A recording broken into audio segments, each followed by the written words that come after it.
You know,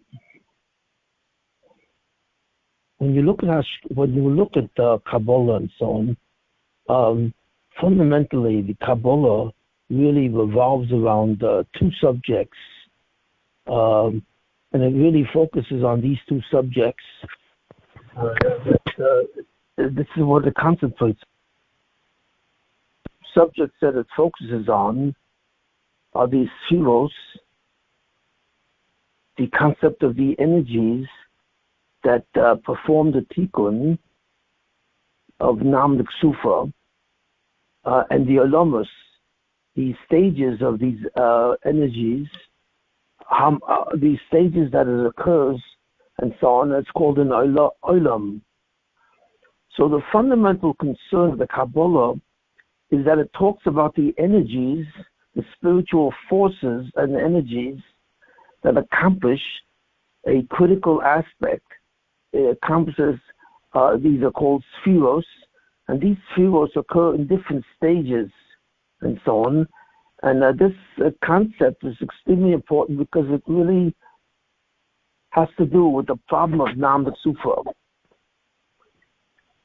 And the attempt is in actual to be able to heal the process of Nam L'Ksufa. What I'd like to do is I'd like to discuss 4 different concepts that are part of the process of tikkun, and part of the process which involves the issue of Nam L'Ksufa. These four concepts are extremely important to understand the essential movement of the spheres and the alamas. And these 4 different processes are somehow involved with the Zulasoi, who is the main agent in the concept of the what God wants to do. And there are 4 different ideas which are very critical in allowing the tikkun of Nam L'Ksufa for the Zulasoi. In fact, the truth is, the Kabbalah really does not talk about God, and it doesn't talk about what he is or what he wants or what he does and so on. Not really. It's mainly focusing on the process in which the Zulasoi, which the intention of God is to coexist with him, and its attempt to solve the problem, the one problem that it has with respect to its ultimate destiny. The ultimate destiny of the Zulasoi, the recipient, who gets Zulasoi, the recipient of the being, the entity who goes into Olam Haba. So the emphasis of the Kabbalah is, in order for the Zulasoi to enter Olam Haba, it has to undergo some kind of tikkun, some kind of correction, or else its entry into Olam Haba will not really be accomplished. And the entire Kabbalah, from the concept of Atzmusoi and Ein Sof, down to all the spheres, down to all the olamas, really has to do with what does exactly the Zulasoi has to do in order to remove this issue that it has of Nam L'Ksufa. And this relates to 4 concepts, 4 very deep concepts, which are part of this process. And I'd like to talk about this.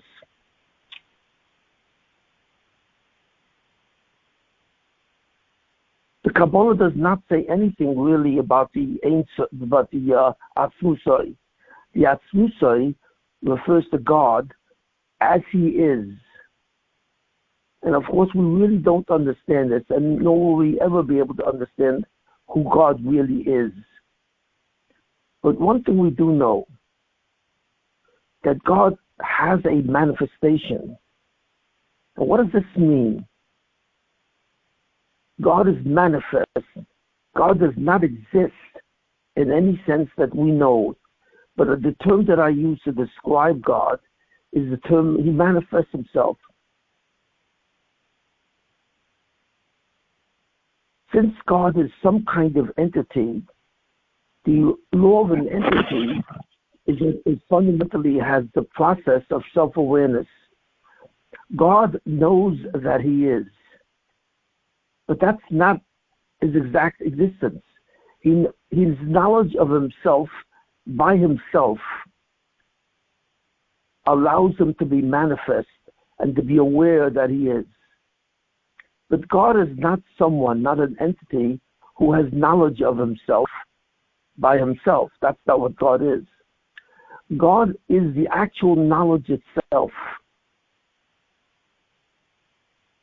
In other words, as far as we humans are concerned, we have the knowledge of ourselves through our self-awareness.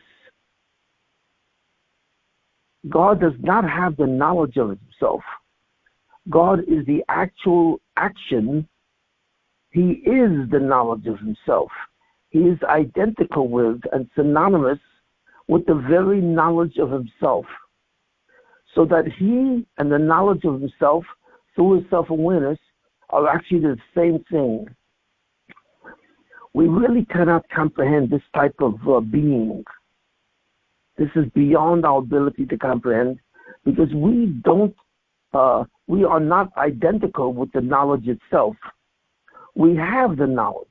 We possess the knowledge that we are. How? We possess it through consciousness. Conscious is, in essence, what the Zulosoi is.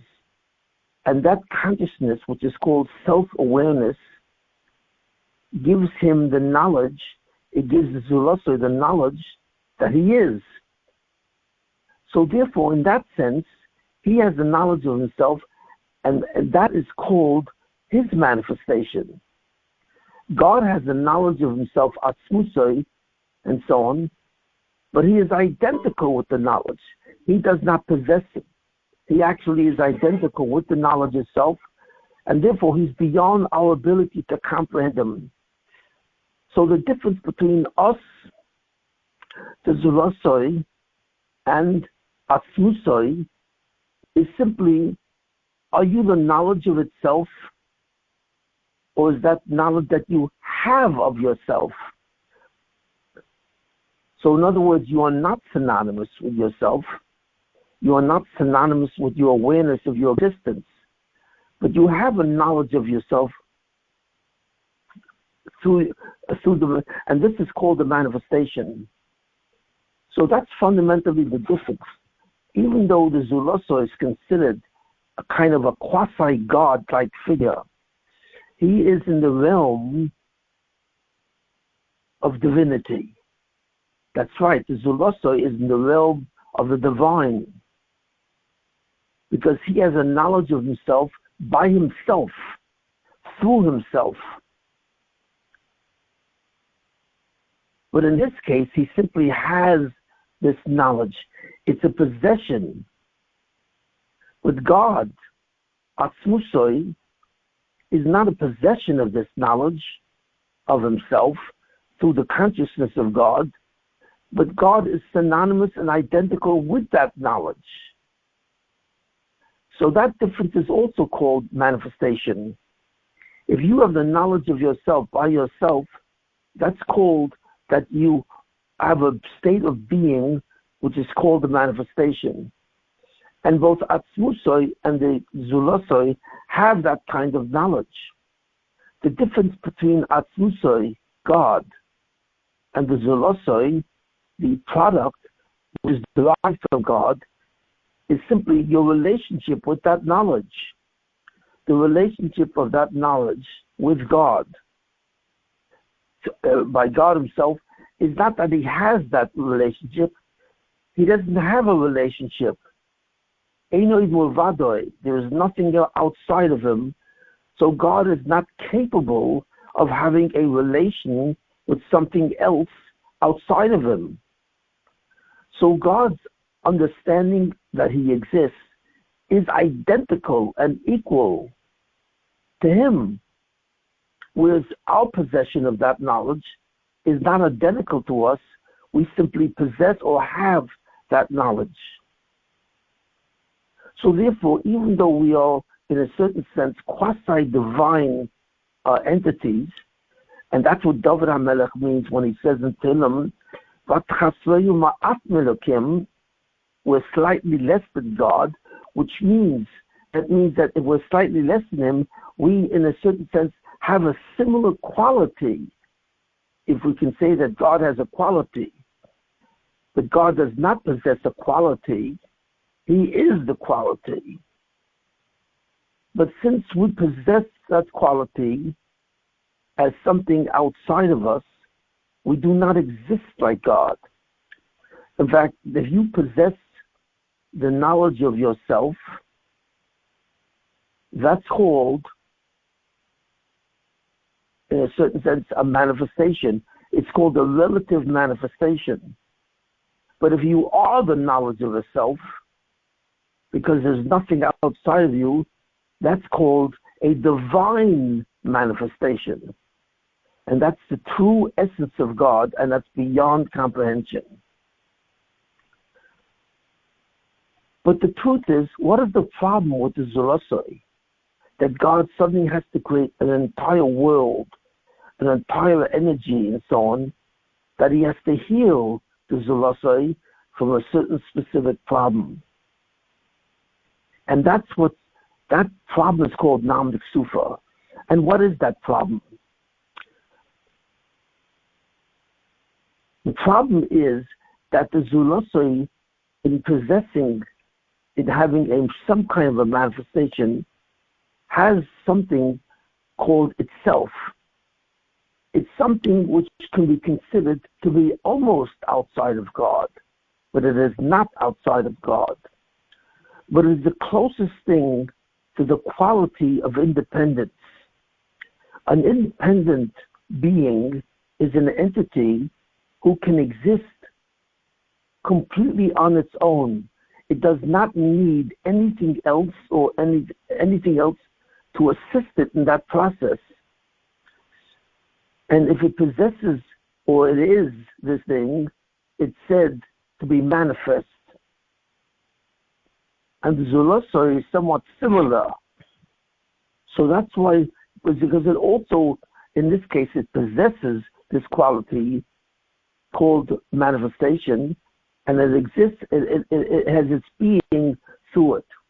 But this is called the manifestation. And that's what David HaMelech means when he says that the Zulosoi is somewhat less. It is not equal to God, because the Zulosoi does not have this actual independence from God. The Zulosoi derives this quality or power from God.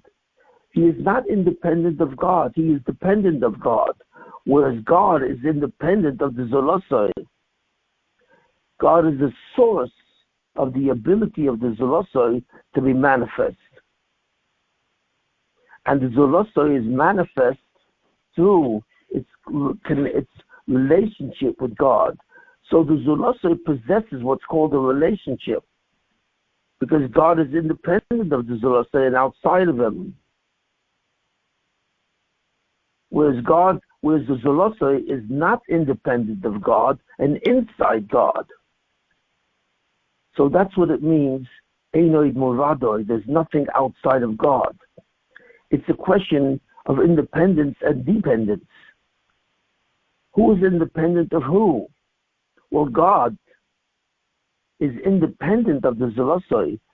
He exists in spite of, or in spite of the Zulosoi, where the Zulosoi cannot exist without God. So he is said to be dependent and so on. But there's a certain issue that the Zulosoi has, because the Zulosoi has what's called an itself. What is that? Well, that's very difficult to define, and at this stage it's very difficult to know what it is. But it's a form of being, the itself, which is almost outside of God, but not. It's called the itself. And because it has a being which is almost outside of God, therefore the Zulosoi has a problem, that the fact that its being is almost outside of God, creates a certain, the fact that this being is almost outside of God creates a certain issue. That when it knows God, it sees God, it knows God as a you, and it sees itself as a me. When the Zulosai refers to itself, it says me. When it refers to God, it's a you. And this is the power of the Zulosai.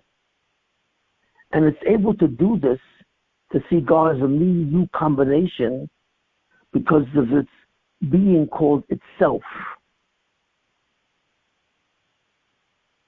In other words, it thinks that it's independent of God. It thinks it has an independent presence from God. And this fallacy is called Nam Sufa.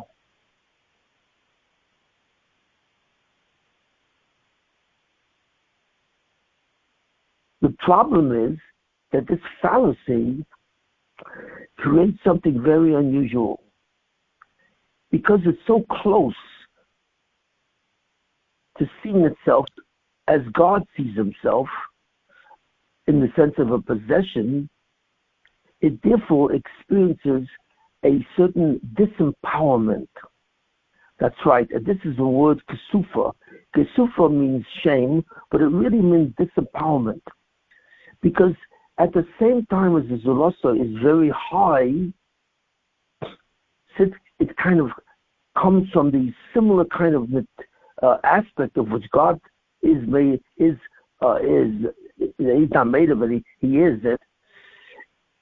It also, at the same time, because of the fact that it's almost outside of God and independent of God, it therefore sees itself as separate from God. In other words, the height, the greatness of the Zulosoi is that he's so close to God in the way he is, that he almost considers himself to be outside of God. But this is false, because he's not outside of God. He's completely dependent of God to have a sense of being. But the fact that he almost appears to be outside of God, but that he's not, because he cannot create something. He is a derivation, he's derived from God. He has what's called this false view that he is a me, and that God is a you, and that he's outside of God. And this false view creates a certain level of disempowerment. Now, this disempowerment that he possesses, because he almost considers himself to be outside of God, is called Nam Sufa, bed of shame, or the bed of disempowerment. And this is his nature. What exactly is the nature of something? The nature of something is that which creates its being, it causes it to be. And since this nature, the Zulosai considers himself to be outside of God, this is his nature. This is the way his being manifests itself. Is the nature of the Zulosai to have the problem of Namak Sufa. Namak Sufa is not instilled in the Zulosai by God. Namak Sufa appears in the Zulosai a certain sense of Kisufa or disempowerment, because the Zulosai is extremely elevated. He is extremely high. In other words, if there's anything that seems to be able to be outside of God, it's the itself of the Zulosai. But at the same time, it's not outside of God. It is dependent of God and derived from God. That is the nature of the Zulosai. And therefore the Zulosai feels two things at the same time. He feels that what? That he comes from God. He has a certain knowledge in his nature that he is derived from God. As such, he's called a Tselem Elokim, an image of God. And therefore, what he feels about himself is that God is his inner pneumius, that God is inside of him, or an inner me. So therefore, he feels that he has a relationship with God where he calls himself a me, and he calls God an inner me. That God is the foundation of his consciousness. That's one aspect of the fact that he was derived from God. But at the same time, because he's so high, and he has in itself, which is almost outside of God, that he knows that he is through himself.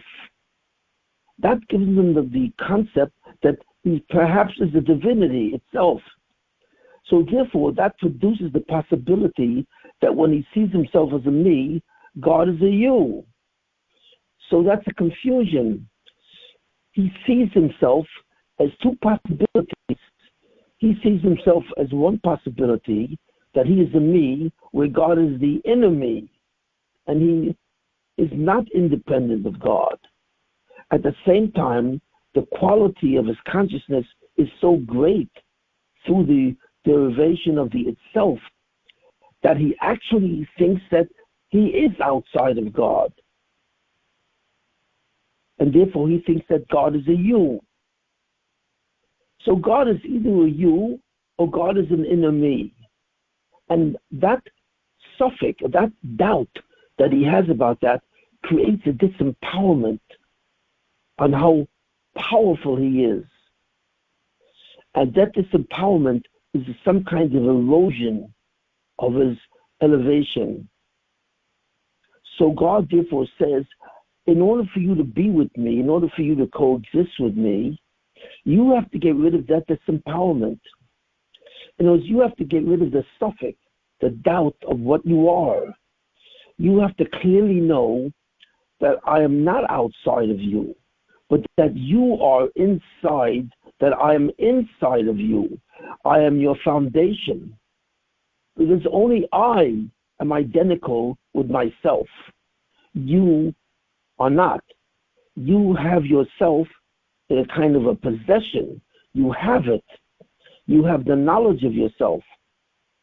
You see, you possess that knowledge, but you are not identical with it. I am. And that's the difference between us. I cannot be comprehended in any sense.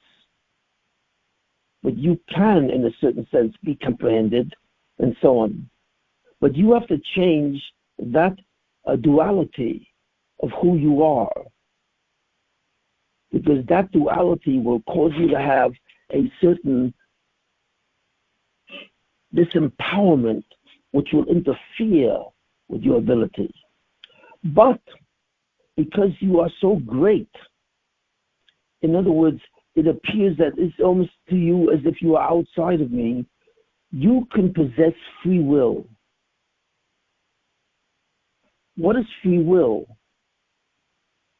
Free will means that you are free. Well, free from who? Well, you are free from God himself. That's the illusion that you have, that you can have free will. And on a certain level, you cannot be free from me, because I derived you and you exist through that derivation. But in a certain sense, you can be free of me in making that choice. So you can actually make that choice between who I am and my relation to you. You can make that choice by yourself. That's right. Your capacity to make that choice by yourself is the only thing which is in a certain sense outside of me. Now, how is that possible? We cannot understand that. We cannot understand how your ability to be free of God is outside of God. Because in a certain sense, there's nothing outside of God. And in a certain sense, there is something outside of him, which is your ability to make that choice on your own, where I do not at all cause that choice. In fact, that's the only way that you can solve it.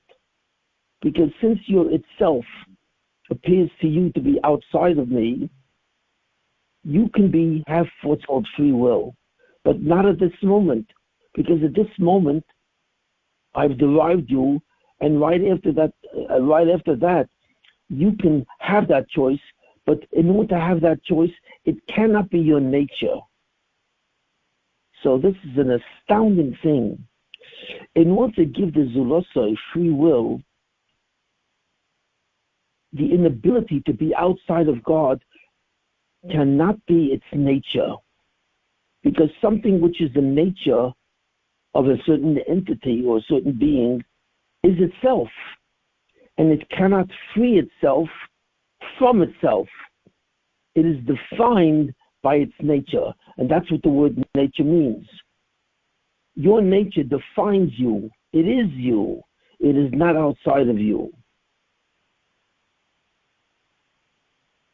So the Zulosai can potentially develop a free will.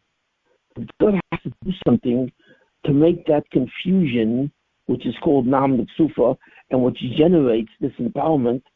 God has to make that to be not the nature of the Zulosai. That's right. So this is like what? This is like incredible. But God has to externalize in a certain way the problem, the perception of Nam Nitzufa from the Zulosai, so that the Zulosai can actually choose what he believes. He can look at that belief and choose what is the correct belief. Because God separates this belief and externalizes it from the Zulosai.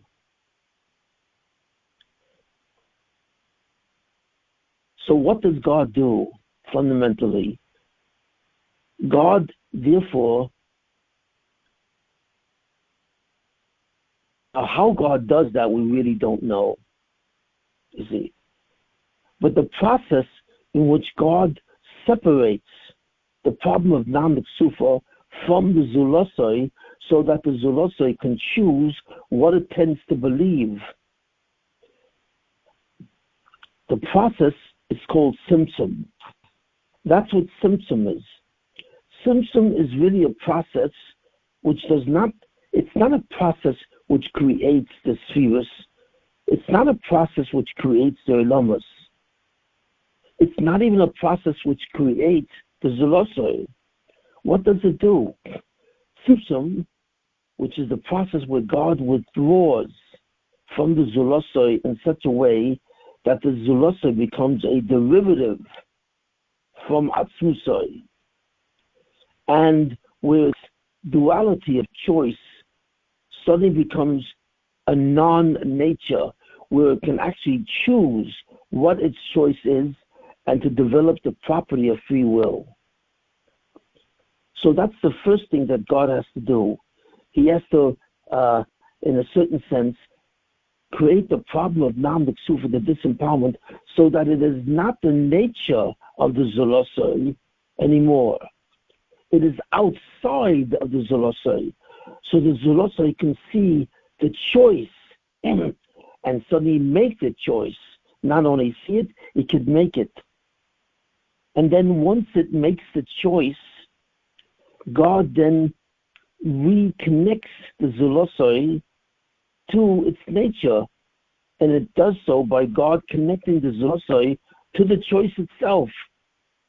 So the choice has to be separated and not be the nature of the Zulosai, so that the choice can be in front and external to the Zulosai, so the Zulosai can suddenly have choice or the ability to choose between two options.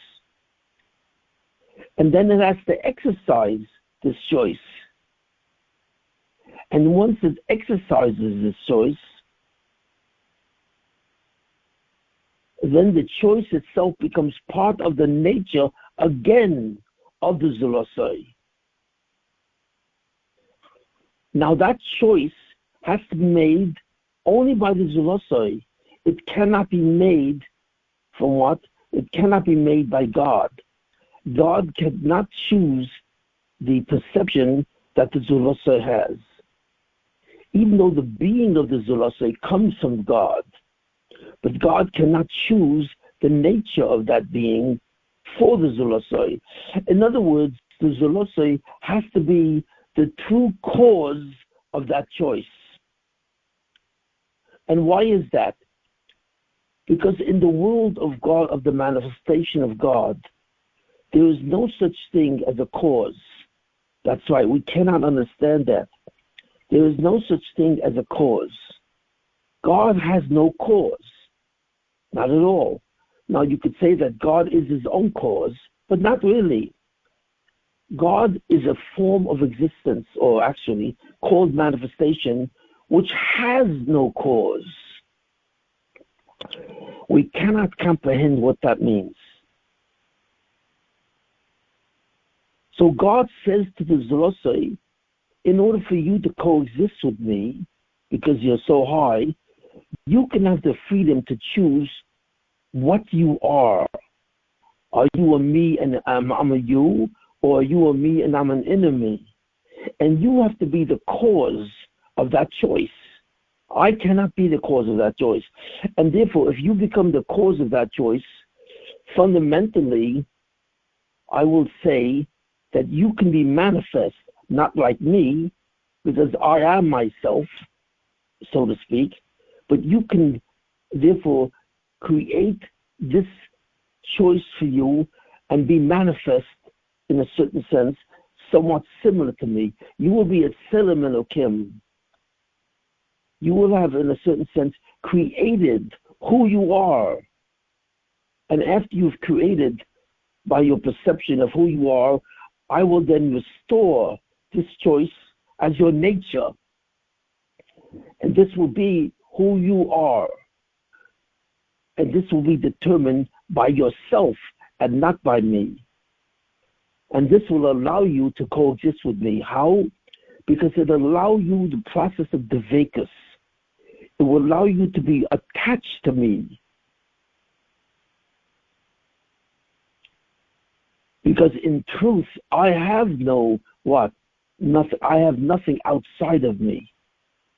And unless you perceive me in terms of my truth, you cannot coexist with me. You can only coexist with me, and I can be your source. I can be, in a certain sense, that which derives you.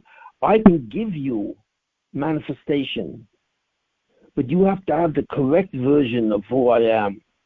Because if you have an incorrect version of who I am, and you think that I'm a you outside of you, you will withdraw from me, since I am a you, and I am separate from you. And as you withdraw, you will withdraw from my power to derive you and to create you. You will no longer be attached to me. And if you are no longer attached to me, you will therefore be annihilated. You will not exist. So we see that unless you can have the right perception of God, unless you could know that God is not outside of you, and he is your enemy and not a you, you cannot exist alongside of God. And you must do this choice by yourself. I cannot do it for you. So therefore, you must acquire the ability to be manifest. You must acquire it. I cannot give it to you. You must acquire that concept, because only in that concept will you be attached to me, and you will allow my power to continuously derive you, and therefore you will and this is called manifestation. So we see the dilemma that the Zulasa is in. The Zulasa is in a dilemma called Namdik Sufa. It's in that dilemma because of how high it is, because it is an image of God, and because it is the image of Tselem Elokim, it must produce that by itself. It must be its own cause, because that's the closest that it could come to having no cause. When you are your own cause, you are close to the concept where you have no cause, and therefore you qualify to be a manifestation. So therefore, in order for you to coexist with me, you have to masakin, you have to correct the problem of disempowerment which you possess on your own by virtue of what your nature is. So in order to allow you to correct this, I have to separate you from your own nature and make the possibilities into a choice. And then you have to choose a correct possibility that you belong to me and you are attached to me, and therefore allow my being to give you being. My manifestation gives you manifestation. And that's the whole essence of the Kabbalah. The Kabbalah really is the science of how God enables us to correct this empowerment formula.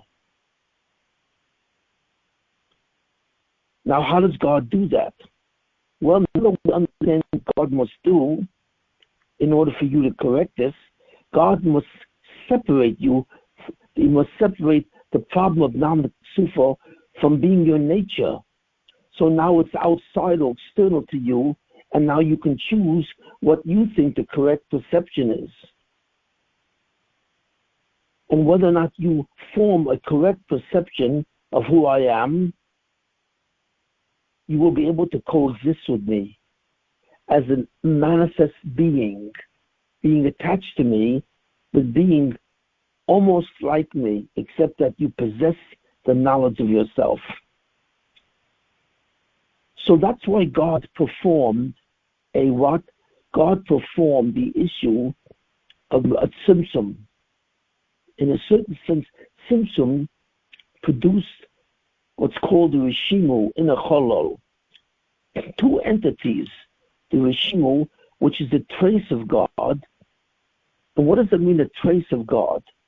It's a trace of God, but it's actually a trace of itself.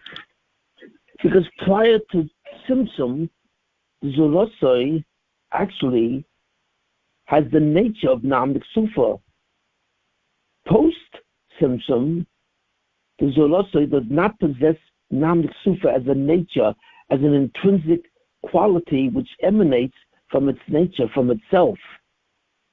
So therefore, now free will is possible. So free will is only possible after Tzimtzum, not before Tzimtzum. And the Zulosoi has an existence prior to Tzimtzum, that's right. It actually has a certain existence before that. And that's called manifestation. It's not called existence, which we will explain in a minute.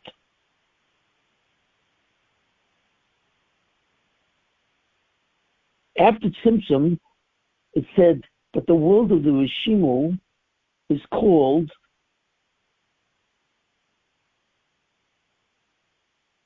a Tzelem Elokim, which now can act. It's called the Shorish of Din, the root of Din. And what does that mean? What does Din mean? Din means justice. What it means is that before you can be manifest, you actually, by being your own cause, have to determine what that perception will be. And you have to determine the perception of God. You have to determine it. So that's why the world of the Rishimu and the Cholo is that the Rishimu is only a trace of God. Namik Sufa is no longer the nature of the Zulosoi. Rather, it's external to the Nosoi. So this brings us to the second concept, which the Rishimu has. God has to create the concept of action. What exactly is action? Action is a process which a being performs in changing it the way it exists. In other words, what the Zulosoi now can do is actually change its perception of God. We can only change that, as I've said, If what? If the perception of God is not its nature. And if it's not its nature, it can now actually perform the choice of this perfection, of this of who God is. And this perception can now occur by free will. But what really is produced by the possibility of symptom is the concept of action. You can now act. And in order to act, God has to create two other concepts. He has to create the concept of time. What is time? Time refers to the ability to change. You can go from one state to another state. That's right, by your free will, by your choice. And that's called time. You go from the past, what was, to the present, what is now. There's something called a present relative to a past. It means you existed one way before and you exist another way now based on your choice. And that's the possibility of time. Not only that, God wanted to create another thing, you see, because in order to make this choice has to be made because of your perception of who you are. So God creates something called reality. What exactly is reality? And this is important. What is really going on now, it's very difficult to understand, but I'm going to do the best I can to explain it. What God is doing now in Simpson, He's creating something called reality. And as He creates reality, time is created automatically with that. Not only is time created with that, but space is also created. And not only that, substance is also created. So what exactly does this mean? Time refers to the possibility of changing your existence from one state to another. Space refers to the possibility of multiplicity, that there is not one thing which is produced, but there are two separate entities. Multiplicity refers to the multiple aspect of existence, that a manifestation can actually occur to something, two things. In other words, you can have two entities and not one. The possibility of multiplicity is due to the concept of space. Because you are in one location in space and someone else, another entity, is in another location in space, suddenly multiplicity is possible because of the space that separates. But in actuality, space is not so much a separation, it's a separation through different identifications. You are one being and another person is another being. You are one being and the possibility of other beings now exists. So you can have, for the first time, the multiplicity of entities. That's what's possible now. Space creates that possibility because it means that you have an identity which is different than the identity of someone else. That allows the possibility of two things to coexist. That's what it allows. It allows the possibility of the multifaceted actuality of two things existing. So therefore, that creates what's called a world, the concept of an olam, where more than one thing can exist. Now, God is the only thing, Atzmusoi, that can exist because He is identical to His existence, which is called manifestation. So there's no multiplicity which can occur with God. He is absolutely one, where there's no possibility of another. But since you are put into a world of existence, now more than one thing can exist. Two things can exist. Four things can exist. 10 things can exist. Multiplicity is now possible. And why does God make that? Because God has to make a world which exhibits the reality, the possibility where many things exist together, where each of those things is outside the other. So the concept of outside is created. In the world of manifestation, there's no such thing as outside of another. One thing is not outside, there's only one thing. Because that one thing is the inner aspect of another. There is no outside. But in the world of Tzimtzum, there exists an outside, where I am one thing and you are another. So the possibility of me, you, suddenly is created when existence is created. You see, existence refers to a state of being. It refers to the actuality of being. So does manifestation. But manifestation means the following, that your existence is inside of you. It comes from you. It comes from your self-awareness. You exist because you are self-aware.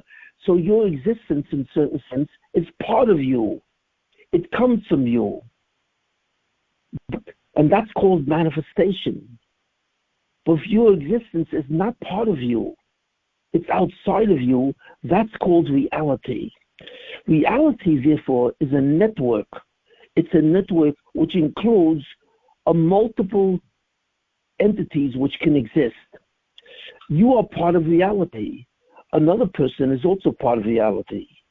Stars, galaxies, everything else that God created, insects, plants, animals, all of these things are entities which are separated from other entities. It's the concept of multiplicity. It's the concept of outside, where one thing can be outside of another. So that's what happened. When God was mitzamtzim himself, fundamentally, he created the possibility of multiplicity, where you have more things, and he created space to allow the multiplicity of essences, the multiplicity of identities. At the same time, he created time, which allows the entities to change the way they exist. How? Through free will, by making the choice of what their perception is of him. So now we see that the possibility of action is there. And not only that, the person is said to be composed of a substance. It means that his fabric of his being is composed of a substance, an actual thing itself. And that substance is contained in a body. In a certain sense, your body is composed of your substance, which is located in space and is subject to the possibility of time. All of that, all of these qualities are actually necessary for you to correct the problem of Namlik Sufa. Because the problem of Namlik Sufa comes from your state of manifestation, where your existence comes from you. And God is considered outside, not in space, but in actual being. God is considered a you outside. Now, we do not understand what manifestation really is. It is a state of being which is different than existence. Existence serves as a state of being that comes from reality, where the fabric of existence is outside of you. And therefore, your existence comes from outside of you. Not only it comes to you, it comes to other things, other entities, which are separated by the difference in their identities, or the difference in their spaces. And they are subject to the possibility of time. Because reality, which was once your inner nature, now is your outer nature. That's right, there's something called an outer nature. Reality is your outer nature. It means that your existence comes from outside of you. And there could be more than one of you. And that one of you can actually change the way it exists. So existence is a state of being that allows time, change, it allows space, separation of one from another, and it allows substance, which means it allows you to be manifest in a body, separate from other bodies. Now we have to realize that time, space, and substance were created by God. In other words, these three qualities do not actually exist, because these three qualities are necessary. Time, space, and substance are necessary to create a world which is dominated by reality. And being as it's dominated by reality is called reality. Before Tzimtzum, there was no such thing as reality, because your state of being was an awareness. It was not outside of you. It was from you, from the inside of you. And in that state, Nam Sufa was actually a condition of your existence.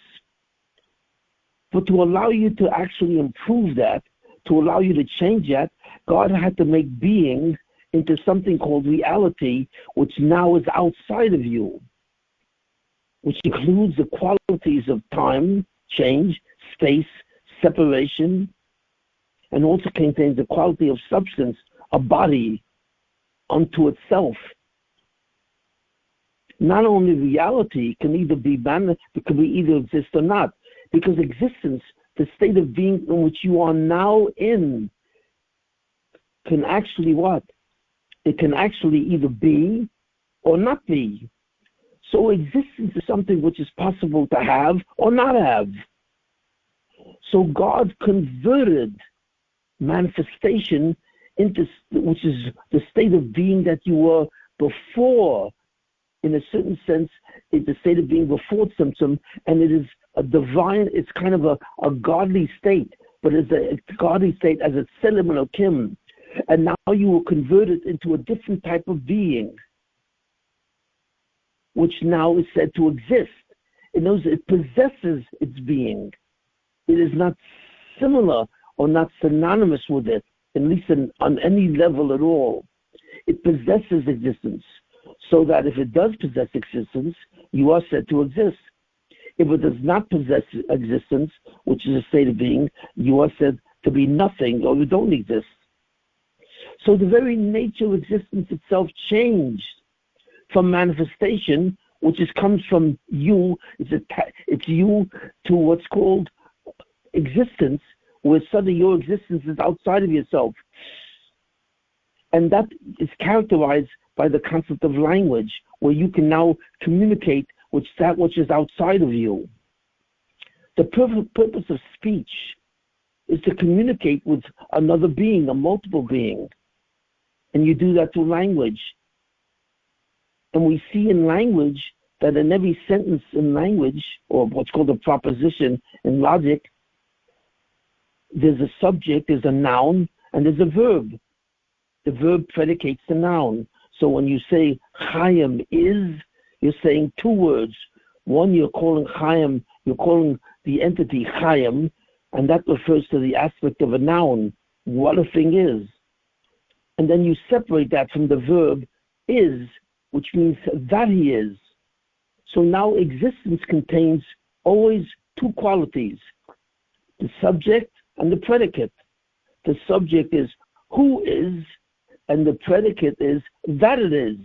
But the existence of the thing and the noun, the subject of the thing, are two separate items. So in the being called existence, every entity is separated into two things. Who it is, which is called its essence, and that it is, which is called its existence. So therefore, we are in a certain world now. And I really want you to understand that we are literally talking about two types of being. One being is called manifestation, where the knowledge that you are gives you that, it's an awareness. Existence is really an awareness of your mind, of your conscious mind. It's synonymous with your awareness But in the world of reality, it's not synonymous with your awareness. It's synonymous with your senses. You see something. You see something that is. You see something which is outside of you, which has separated you because it's multiple. So therefore, God created a completely different form of to be, which is called existence. And that existence allows the possibility of action, which is necessary in order to change your perception of God. So God now wants to create two different worlds. He wants to create a world of manifestation where your existence, where your being comes from yourself, and he wants to create a world of existence when your being comes from outside of yourself. So that now Namlik Sufa is no longer your nature, it's outside of your nature, and it's part of reality. You feel Namlik Sufa. You are not Namlik Sufa. In other words, you can have Namlik Sufa as your nature, a disempowerment in which it is what you are itself. Or in that case, it's manifestation. Or you can have Namlik Sufa as a state of being, which is outside of you, and it's no longer your nature, and therefore you could change it. But eventually you will go back to the world of manifestation. So therefore there are two worlds. There are two states of being. There's the being of manifestation, and there's the being of existence. God created the world of existence to allow you the possibility to change your perception of who he is by being attaching to him and therefore coexisting with him. That's the whole purpose of Tzimtzum, to create what's called the Sheirish of Din, or the world of Din, justice. What is justice? Justice means you are the sole determinant of who you are, of that you are. You are the only one who will determine whether or not you will be manifest or not. That's what the two, and that world is called Olam Haba. Olam Haba is not simply a location, it's not a place, it's not even a condition. It's none of these. Olam Haba, the future world or the destiny of the Zulosoi, is really what? It's a certain form of being. That's right. That's what Olam Haba is.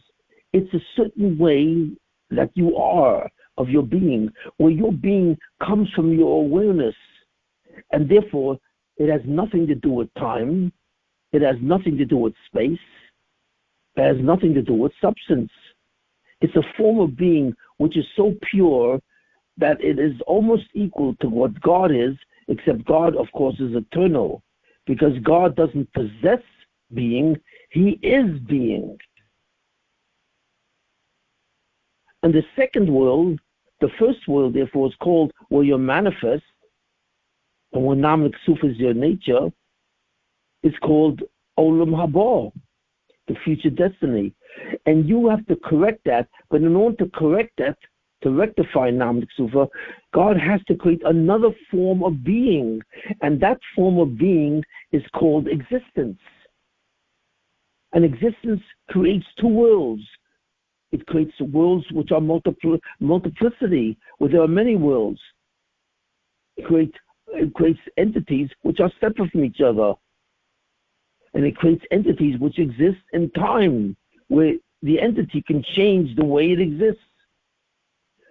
And this world is called Olam Hazeh, which means this world.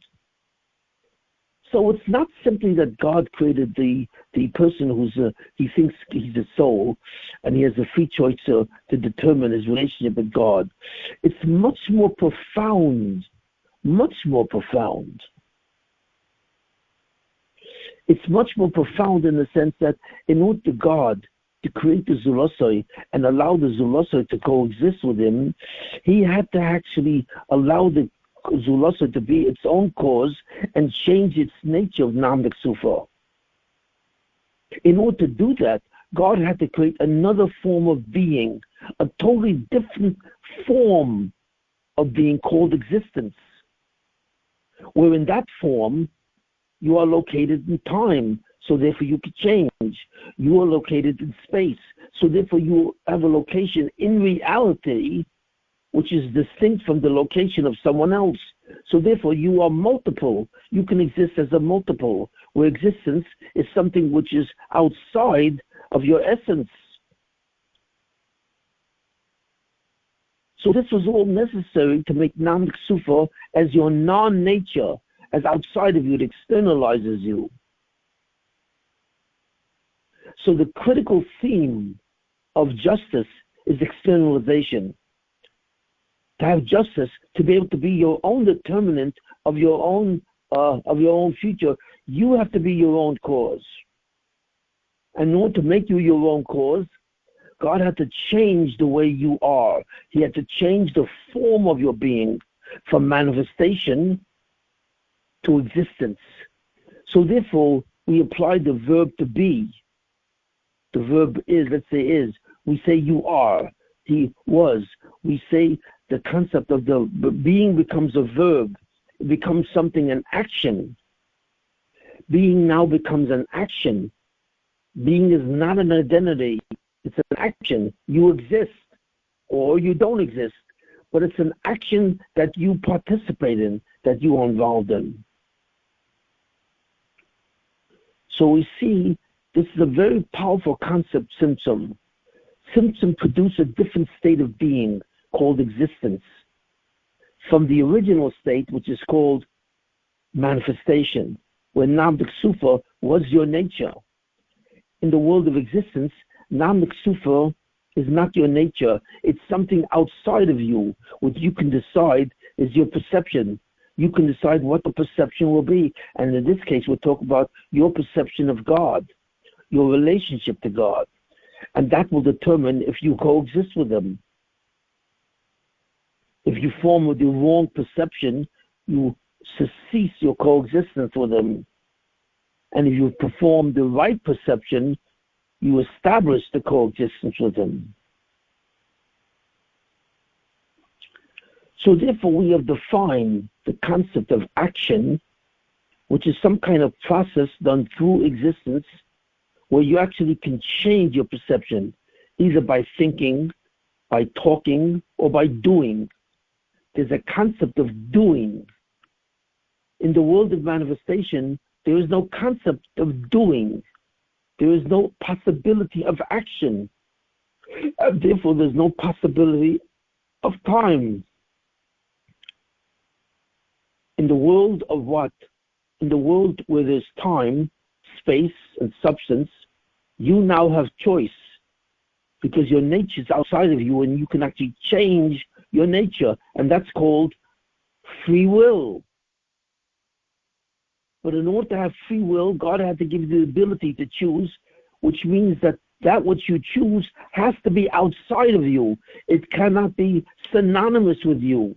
You cannot choose who you are in the world of manifestation, but you can choose who you are in the world of existence.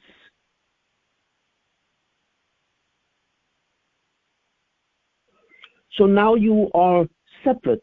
You are outside of yourself. There's a piece of you, which is you, and there's a piece of you, which is outside. And what's outside? Your perceptions. In other words, your perceptions are separate from you. You either have the perception that God, you're a me, and God is a you, and that's said to be evil. That's what's called evil. When you have the wrong perception of God, that's called evil, or Ra. And that's the beginning of the Yetzer Hara. The Yetzer Hara is simply a misperception of who God is. God is not outside of you. God is inside of you. And the belief or the perception that God is outside of you, which you can now make, because this impulse is outside of you, is called the Yetzer Hara. The Yetzer Hara is the actual impulse which has been separated from your nature that sees God as an outside. And therefore it's said to be the world of Choshech, the world of darkness. Or you can have the perception that God is inside you. And that perception is called an impulse of Yetzer Tov. But both these two choices are really part of your problem of Nam D'Ksufa when it was your nature. But now it's not your nature, it's outside of you, it's externalized. So rather than being your nature and being part of you, it is now outside of you where you can make a choice. And this choice is manifest in what's called the Yetzer Hara, the Yetzer Tov. The Yetzer Tov is where God is in the inside of you, He's in the inner you, and the Yetzer Hara is where God is outside of you. And that impulse for these two perceptions, the possibility of these two, one of these perceptions is true, and you making that determination through your free will is called the Yetzer or the Natius. These are your impulses, either one or the other. And you make a choice which impulse will characterize you. So now you've turned into a different state of being. You are in a state of being called existence, which has the concept of time change, the concept of space, multiplicity, and the concept of substance, the concept of what? Of externalization, where everything is now not part of you, but is actually outside of you to make a choice. So we see that God created reality, which is when existence is outside of you and you are part of reality. In order for you to have free will, to be able to act, and to be able to change your nature of being. That's how it works. So Tzimtzum allows the possibility of choice. It allows the possibility of multiplicity, where there's more than one being. It allows the possibility of change, where you can change, by changing your perceptions, you can change who eventually you will become. Because Nam D'Ksufa then goes back into you, but it's said to be Masukim. You have been Masakin Nam D'Ksufa by making the right choice, and you have chosen correctly.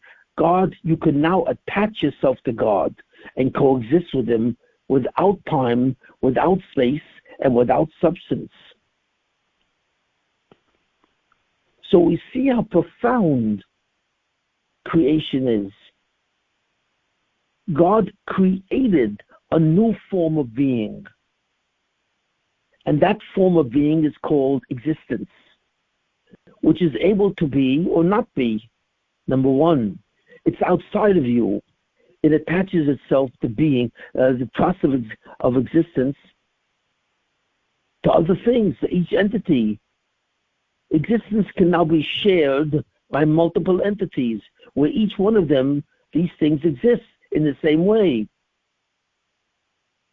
So existence is a completely different universe than the universe of manifestation, which is Olam Haba.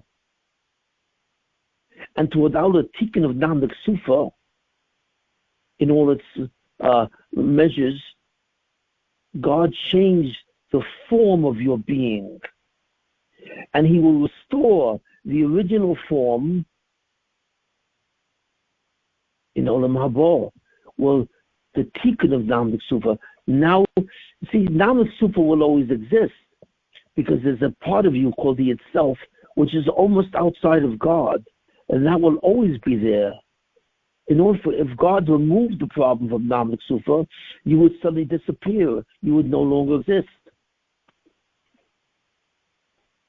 So this is the intention of God, to turn Olam Hazeh into Olam Haba. In other words, to turn the way you exist from existence into manifestation, which is eternal because there's no longer any time.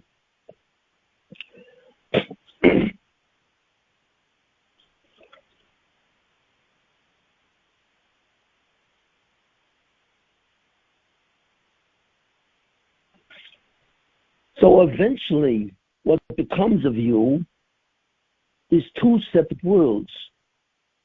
The world where these choices become realities They become part of reality. The world where you see God as an enemy, or you see God as outside and a you, the world of light and the world of darkness, that is actually represented by two different worlds. The world of physicality, the physical universe, and the spiritual universe. These are two lenses.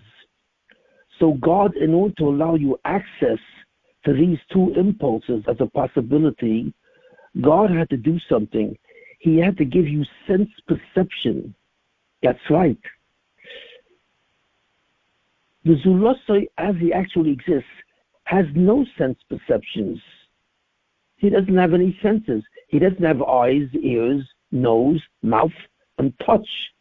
There's no such thing as a sense where you perceive existence outside of you. What exactly are the eyes? The eyes see something, they form an image of something. There's something which exists outside of you. And you have an image of that which is planted in your brain.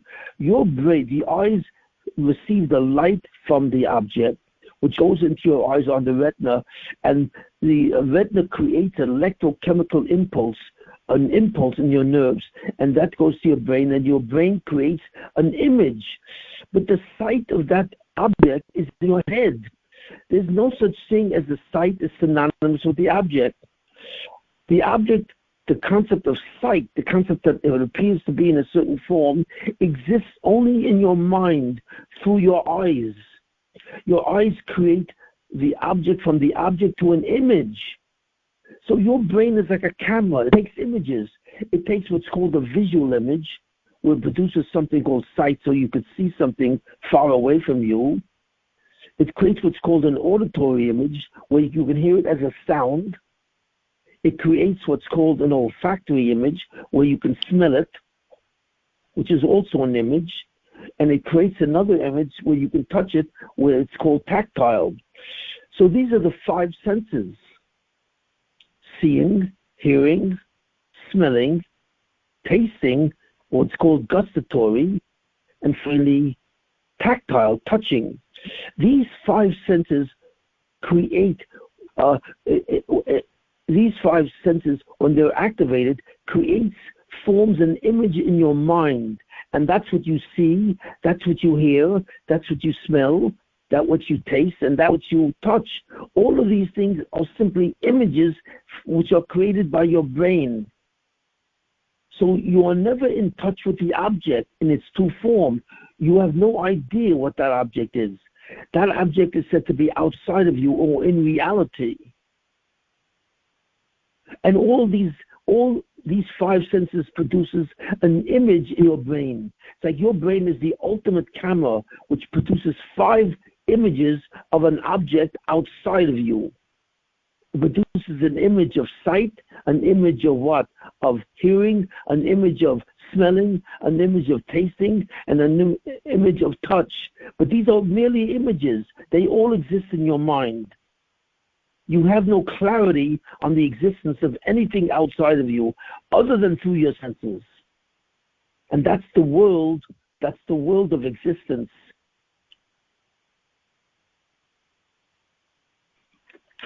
And in the world of existence, you have to choose between who God is. Is God a you, like an object outside of you, or God is an inner me, so he's part of you? And you choose that because you are given two lenses. The essence of the Zulosoi is given two lenses. It's like an eyeglass with two lenses. One lens shows you what's called existence in a certain sense, where things are known through the images. And that's the world of what? That's the world how you generally know things. The world of senses exists in the spiritual world and the physical world. But in the physical world, you see multiplicity. You see two things that are separate from each other. So therefore, since you see things separate, like if you're in a room and you have like furniture, you have a concept of a bookcase, a concept of a couch, a concept of a chair, and a concept of a table. These are all separate entities as seen by your eyes. So there's the world of multiplicity, which each object has its own image. That is the physical universe. And the reality of the physical universe is that this is how you perceive being. But you also have another thing, which is really part of the spirit universe, and that's called the soul. But the soul is also a lens. The soul produces an image of something, which is spiritual. Now, is there time in the spiritual world? Yes. We know that there's time, but it's much slower than the time in the physical. Is there multiplicity in the spiritual world? Yes, there is. Because a soul sees another soul. A soul sees an angel. So there's multiplicity or multiple entities. You see. So therefore we see that what? We see that the concept of time, the concept of multiplicity, and the concept of space, does it exist in the spiritual world? Yes, it does. But it's not space as we know it, because it's the ability to differentiate one thing from another. The fact that you have the ability to differentiate between two different souls outside of you is really the concept of space. Space allows differentiation between two entities.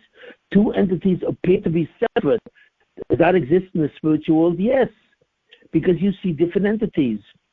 So in other words, the spiritual world is which has the lens of a soul, or the physical world, which has the lens of the physical body. These are really two entities of what? Of the zulosoi, of the self-awareness. The person is really nothing more than an act of consciousness that knows that he exists.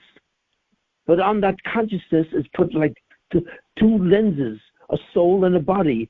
Each one has a different perception of reality. And that perception either encourages him to see everything as separate, so he will see God as a you, or it encourages to see other things as connected to each other, as an organism. So he will see God as an inner me. So he will see the concept of an organism where everything is connected to each other. And this is allowed to be, you can see two different types of existence, where something exists physically and something exists spiritually. And what the self-awareness, consciousness of a person, which is inserted into a soul, which is inserted into a body, or really it's inserted into two different lenses. It's like glasses, where 1 minute you see the thing appearing in one way, another minute you see it appearing another way. But both of these images are really appearances. The spiritual world is not the world of manifestation. That's right. The world. So therefore, a zuloso is not really a neshama. A neshama is a lens that allows you to see the world of reality in a way different. Reality appears much closer. Reality appears as an organism where you can see the relationship and the connection and the association of every individual entity.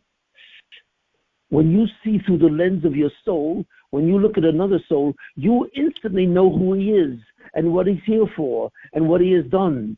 All that knowledge comes with the sight of a soul. The soul just doesn't seem only the soul does not see only an appearance. It sees the reality of the other person, because sight to a soul is a total different type of lens than sight to the eyes of the physical eyes.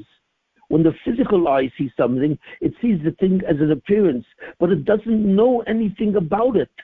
It is when you see another person walking down the street, you see him, he's an appearance, but you don't know anything about him. But when a soul sees another soul, it knows everything about it. That is part of the sight of a soul.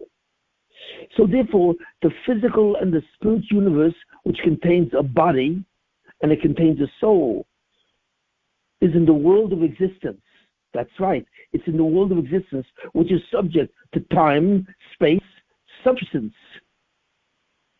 It is not in the world of manifestation.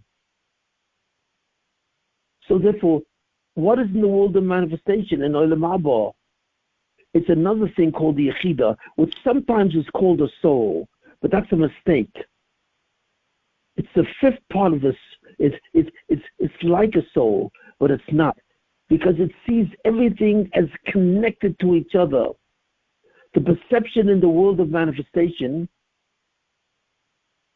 is a perception of the unity of everything. The perception of the body in the physical universe is a separation of everything. And that's the world of what? Of existence. A body and a soul only exist in the world of existence. And therefore it sees everything as an organism, or everything as two separate items, so that it can choose between what God is. God is either what? He's simply the enemy, he's inside me, so therefore I am unified with God and attached to him, or God is outside of me and he's a you. That dichotomy or that duality is part of the world of existence. And that's the world of Olam Hazeh. But when we return to the world of Olam Haba, we return not to existence. We do not exist anymore. So there's no time, there's no space, there's no substance. Olam Haba is the world of manifestation. We coexist with God as being quasi-divine entities. That's right. We are a true Tselem Elokim in the world of the divine, which is called Olam Haba. It's the world of manifestation. So therefore, this world at this level, and this world is called the Olam Asiyah. That's a world where there's a duality of being, where you see that something is completely separate through your physical senses, or you see something is completely connected to everything else, which is called the world of organism. And that's the world of the soul. But all that is only a piece of the world of existence. Because in both spiritual and physical world, you have the concept of sensory perception. Your perception of something else is through your senses. But in the world of manifestation, is the world of Olam Haba, you do not have any senses. You are simply conscious. You are a self-aware consciousness. And you know that you exist from inside your being. And that's why it's called manifestation. What that world is really like, we don't know until we get there. But it is not the world of existence. It is an eternal world, and the only thing that you're conscious of is God. But you're conscious of God with the perception that you are part of him. You are not outside of him. He is your enemy. Okay.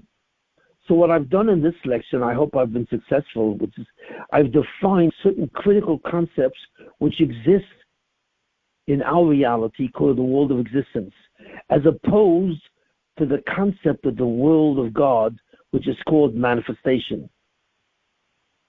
We first exist in the world of manifestation. We are then put in the world of existence so that we can be subject to time, space, and substance, so that we can what? So that Nam Sufa will not be our nature. It will be something which is externalized from us. It is outside of us, and therefore we can choose it by the action of free will. And at the lowest level of Olam Hazeh, the lowest level of the world of existence, we are confronted with two lenses. The lens of a neshama, where you see everything as an organismic being, it's connected to everything else, or you see everything as a separate entity in the world of the body, the physical body.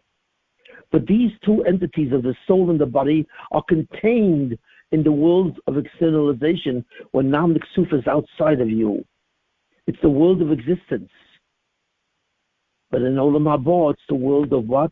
It's the world of eternal reality.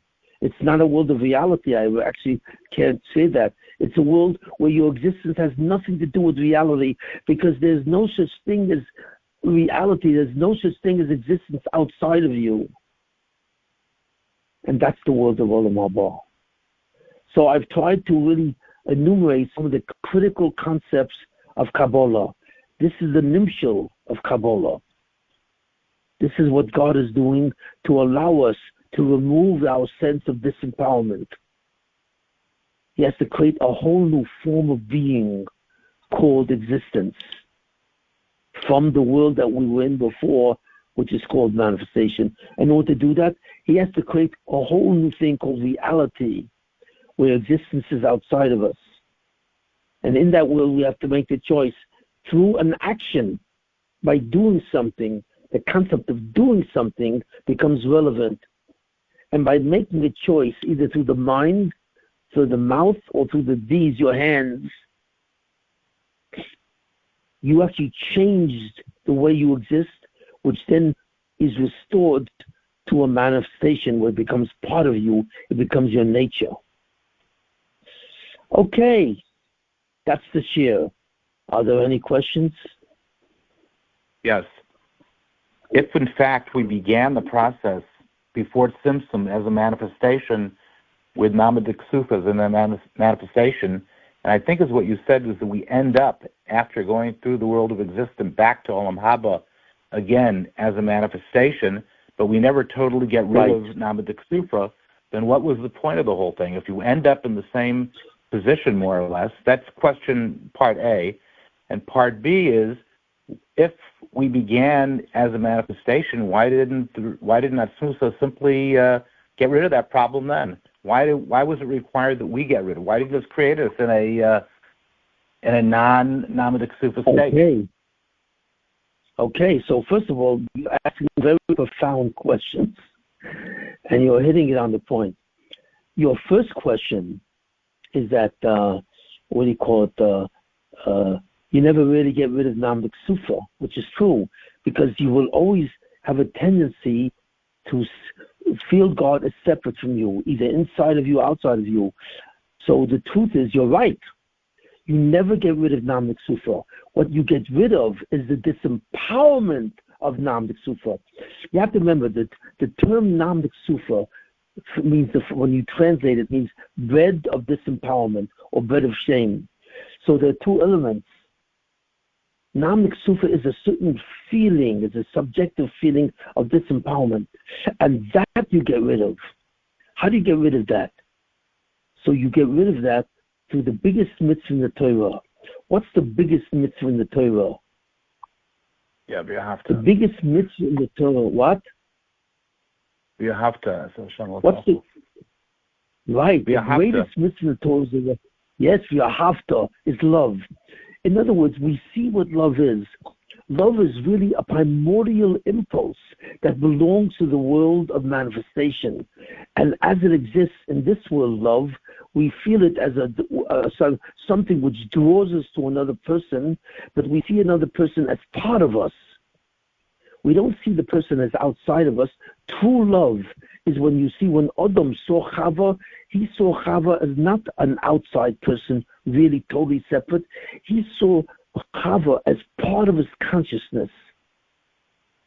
So therefore, when we makayim the mitzvah of v'ahavta shel Hashem l'kacho, what we are doing is we're seeing God not as a you, as outside of us. We see God who we love as inside of us. So what I'm saying is the following.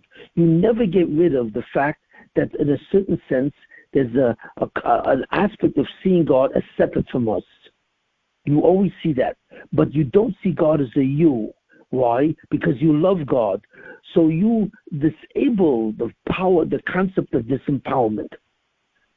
So you're right, really. My answer to you is that you actually pointed out a very powerful thing.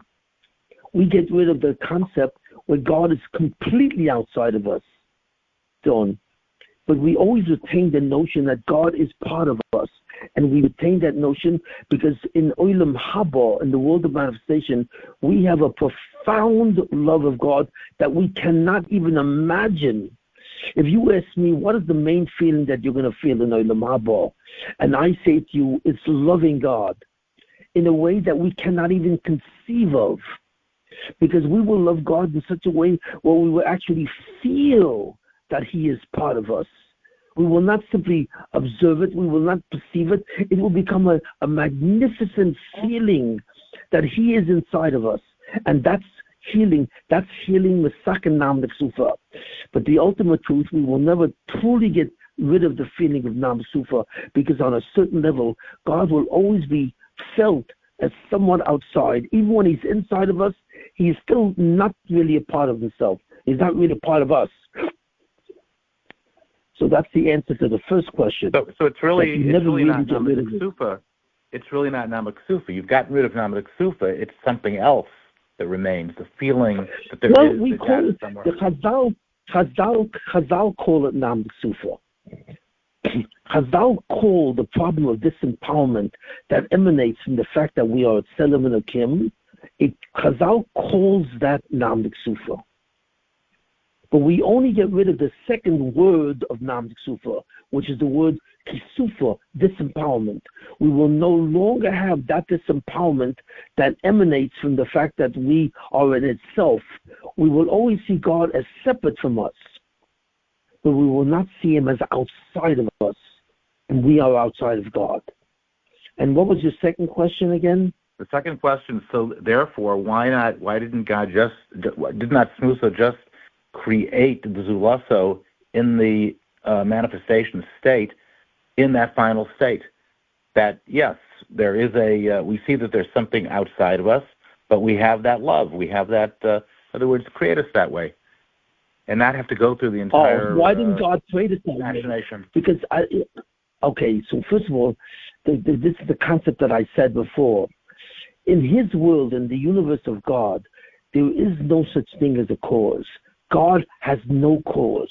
Now, we cannot comprehend that. So God says to the Zulaso, you have to be your own cause. In other words, you cannot have no cause. Only I can have no cause. But you have to be your own cause in order to coexist with me. Because in my universe, the true nature of a Zulaso is when it is his own cause. So that means that even though we exist because of God, he is our cause, but our perception, what we choose as our perception, is not from him. It is from us. It is through our free will. We have chosen the perception of who God is, that he is not outside of us. And that comes from us. That's what it means, free will. And God says, okay, that qualifies as if you have no cause. Because if you are your own cause, that is identical to some extent to having no cause at all. So therefore, God cannot do it for us. Not only can he not do it, you see, you have to understand the essence of what's going on. Not only can God not do it to us, because we have to form our own possession through free will, because that's his universe, where all things which are manifest because they have no cause in the case of Atzmusoi, and they are their own cause in the case of the Zulasoi. But not only that, but where is the problem of Namad Ksufa? Could God have avoided that? And the answer is no. He could not. Why? Where does Namad Ksufa come from? Why is it that we think we're outside of God? Because we have something that he derived from himself, which is called itself. Now, in actuality, I don't truly understand what itself is. I cannot give you a definition. But it is something which is almost independent of God. Almost, but not quite.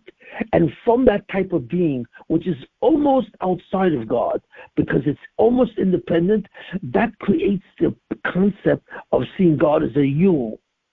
And that can't be avoided. The only way to avoid that is to be annihilated. And it's only when we return to God and become part of him do we annihilate the problem that he's outside of us. But as long as we have the possibility that God is outside of it, that comes to the quality where we're almost independent. That is synonymous with his gift.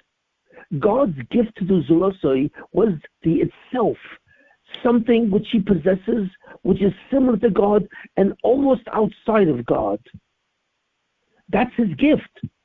So that gift creates also Namad Ksufa, that he is outside of us. And that's what the Zulosoi thinks. So God says you have to correct it by yourself, because you have to be equivalent to a no cause. And the only way to do that is to do it by yourself. So in a certain sense, God could not remove the problem of Namad Ksufa from us by avoiding the creation of it. if you create something which almost thinks it's outside of God, then it will have a perception that is almost outside of God. That comes with the territory. And we have to do it by ourselves, because that's the only way we can be manifest. So therefore, Shimon, let me zero in on what you're saying. Shimon, let me zero in on what you're saying. You're saying something very big, I think. But you're saying that if God would have created itself with an automatic harmony and love to God, feeling God as part of itself, there would be the sacrifice of the true itself would be handicapped. Itself means literally on an island by itself. And if God would have created that link right there when it created it, it would have handicapped and it would have somehow had some kind of flaw in the itself. Is that what you're saying? Right. Yes. Wow. Yes. Wow. But I don't have to see. The problem is we are at such a high level of manifestation and existence. We're at such a high level when we're talking about this kind of being. I don't really have the words to describe it. And I understand what an itself is, and I don't understand what it is. I haven't put my finger, because that's the greatest thing that God ever made. He never made it. He derived it from himself. Our itself comes from the itself of God, but it's only a tselem. It is an image of God. And it was our itself, which feels like it's outside of him, is an image of the itself of himself, which is him. But I can't come closer to it. So that's the gift that God gave us necessitates. And then when we integrate and we cause harmony between us and God, that doesn't cause a breach in the itself, you're saying, because it comes from the itself recognized in its essence that it does love God. So it caused its love. So that's okay. But if it comes from an outside, he would be missing the power of being a separate itself. Right. So this is what you're eventually saying. We will only understand the itself. We will feel the itself. Right now we don't feel it, because we are in a sensory world. Everything which we know, we see as outside of us. That's the physical world. And even in the spiritual world, when you're a soul, you also see something outside of yourself. You can see another soul. You can see an angel. So therefore, we will never truly understand what the itself is. But that's the gift of God. And we will truly never understand that until we get to Olam Haba. That's why the Gemara says, Ayin lo yira'asa, no eye has ever perceived that. Why? Because an eye cannot perceive the itself. An eye is a sensory organ that perceives everything outside of itself. So, Ayin lo yira'asa is not simply that we have never seen anything like that. We have to wait till Olam Haba. It means even deeper level. It means that on the level of senses, you cannot perceive the itself from a sensory organ. You cannot. Wow. It comes from the knowledge of oneself. And what is the knowledge of oneself? Well, that comes from self-awareness. So the knowledge of oneself, or the knowledge that you exist, comes from your awareness that you exist. Where does that come from? That comes from pure consciousness. Well, what is pure consciousness? I don't know. We don't know what that is even. What is consciousness? Consciousness is the manifestation of the itself. There is nothing else to the Zulosai. What you don't have to realize is that in Olam Haba, you are completely different than you are in Olam Hazeh. You don't have a body. You don't exist in time. You don't exist in space. You don't exist as a multiplicity. Everything which we have here is part of reality or existence outside of us. We have no idea who we are. Forget about God. Forget about knowing who God is. It's impossible to know God is, because God is himself, whatever that means. We are not ourselves. but we will never even know what we are. Why? Because what we truly are is consciousness, and nobody knows what consciousness is. Scientists, the greatest scientists, have no idea what consciousness. In fact, they think that consciousness is a physical process. That's right. They are so stupid that they think it's a physical process. They don't understand that consciousness, that the ability of something to know that it is so powerful. It's not manifest in a body, in a soul, in anything. How it's manifest, we will not know until Olam Haba. Why will we know it in Olam Haba? Because we will be it. We will be it in itself. We will not be a body. We will not be a soul.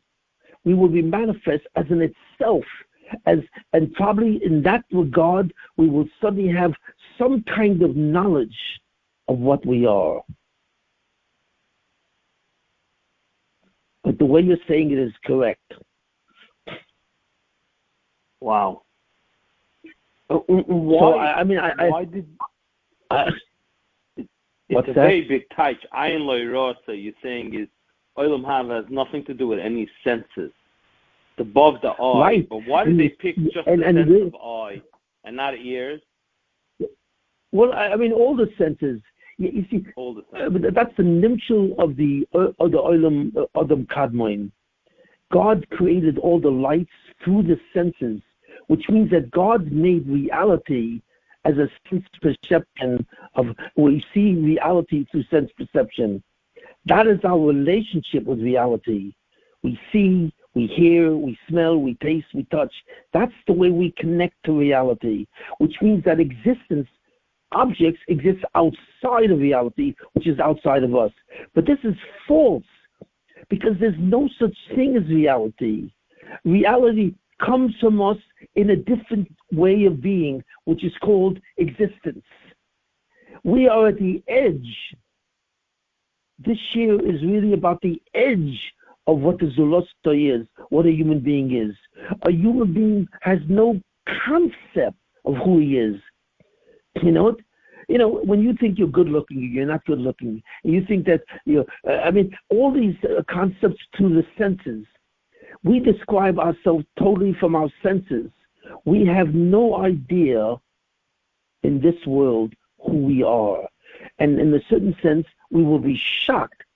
Because if you can compare yourself as your manifest, as opposed to when you exist, you will see two different types of beings. And there's no way to really understand what that is. But I think I've tried to explain, basically, I may have repeated myself over and over, I don't know. But I'm trying to grasp the notion of manifestation, what we will be like in Olam Haba. And that has nothing to do with the sense perception of reality. That is a fiction. The way we see reality is a fiction. The way we think that existence is outside of us is a fiction. The way we see existence or non-existence is a fiction. The way we see time, space, substance, a body, all of these are fictions. You see, that's what you have to understand. That's why it's so difficult to understand the nimshul of Kabbalah.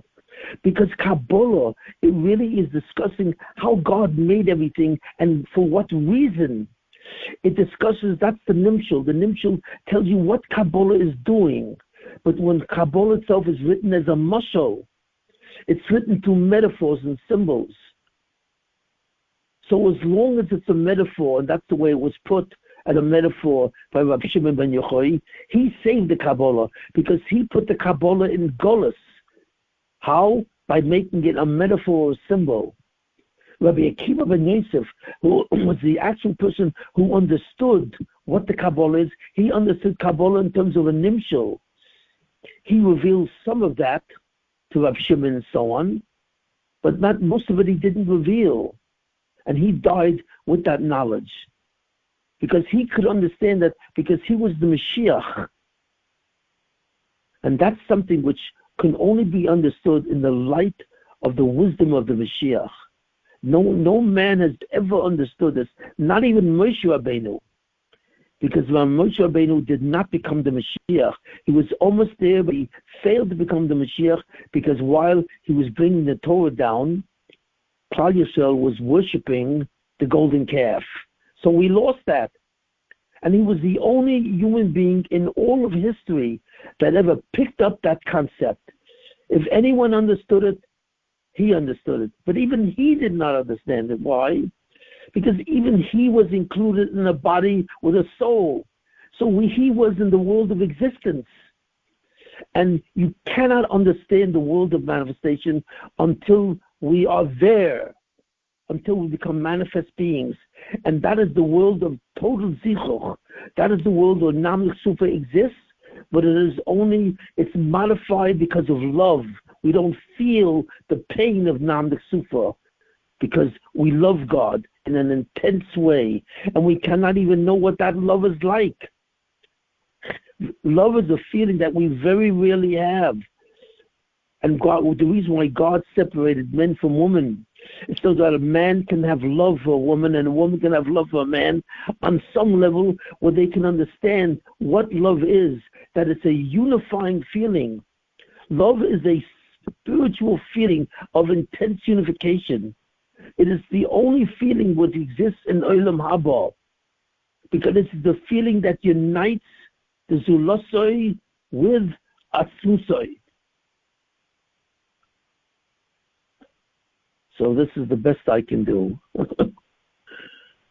Okay. Shimon, but you could simplify the structure. Why does the Zulosoi have to do it himself? So you said it's the closest to God when he does it. According to what you just said, there's an easier way to say it. He's the only one that can do it because it has to come from his pure itself. If something else gets involved, then his itself would be compromised. He has to find that love in himself, by himself. So it's not about being as powerful as God. God has no cause, so he also has to have no cause. It's just there's no other way to find that love, because anybody outside that would do it would compromise it itself. Why don't you say it this way? Is there anything wrong to say it this way? No. In fact, I think it's a good way to say it. Oh. Because the other way sounds like becoming powerful because I have to be as powerful as God. I'll never be as powerful as God. God has no cause. Right? But this way, it's not about power. Right. Because the ability of the itself to have free will and to choose it on its own is the very gift of God. That it's something which is almost independent, and it has to come from the perceived independence. Yeah. So in a certain way, what you're saying is true, but none of us really can understand exactly what's going on. Because we really cannot, I'm not sure if we can ever develop the true definition of an itself, which is the gift of God. The Tselem Elokim is I call that the itself. It's the one thing that we are what we know. Existence does not come from outside of itself. That manifestation is being coming from the itself to the itself. But we will finally understand it to a much better extent when we are in that world. Okay, thank you very much. Well, can I ask one question?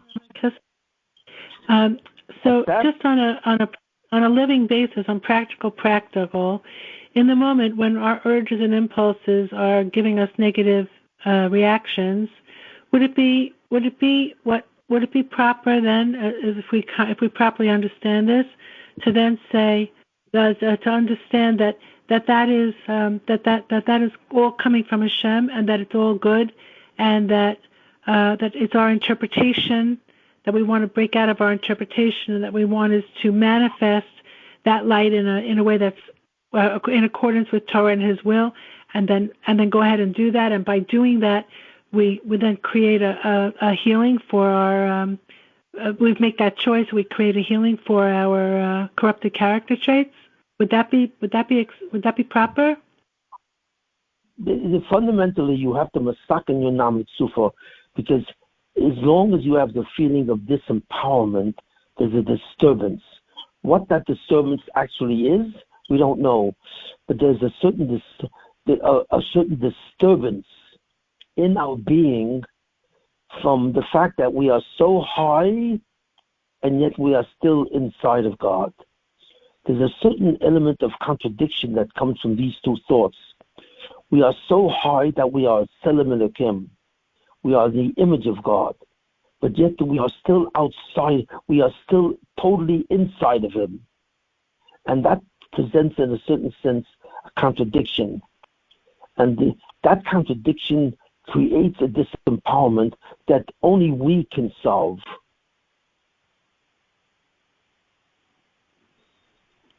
I guess I'm asking how. Okay.